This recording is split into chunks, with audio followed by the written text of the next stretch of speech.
There are many causes of burnout. We've all experienced the COVID burnout, not being able to cope with the new lifestyle. Something just feels uneasy and your work degrades. You're bombarded with negative news day and night. You lived in constant fear. There was no clear light at the end of the tunnel. The constant stress and anxiety caused your mind and your body to exhibit an elevated response, and you crashed hard. Now that we've returned to some sense of normalcy, we can get back to our normal burnout cycle. Each person is different with their tolerance, but everyone will experience burnout at some point. That's usually a clear sign that you should take a vacation and give your mind a break. Taking on a vacation and checking your email won't do you any good. I know that's what you were thinking. I know that when I'm on vacation, even receiving a text message from someone in the organization that says, "I hope you're having a nice vacation," will bring me back into thinking about work.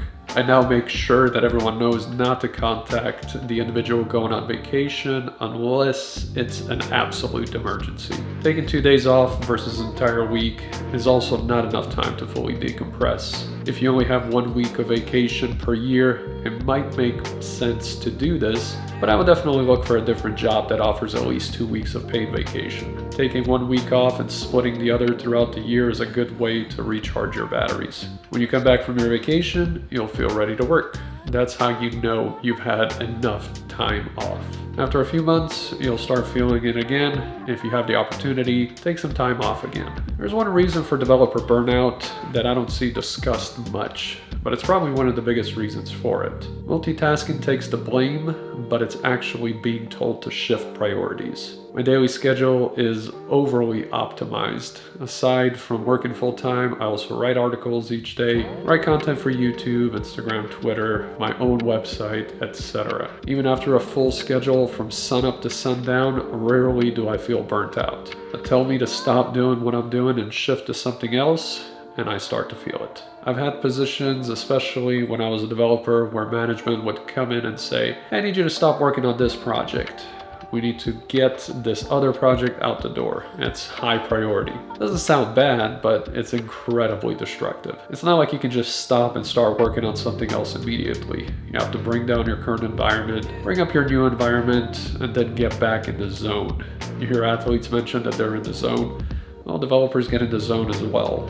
It's that magical place where you knock out a week's worth of work in a matter of hours. Not being able to enter the zone will deteriorate the developer's work output and will bring in unnecessary stress. I thought that it was exclusive to software development, but it's actually more widespread than that. I've spoken to numerous different individuals in varying industries, and the consensus is always the same.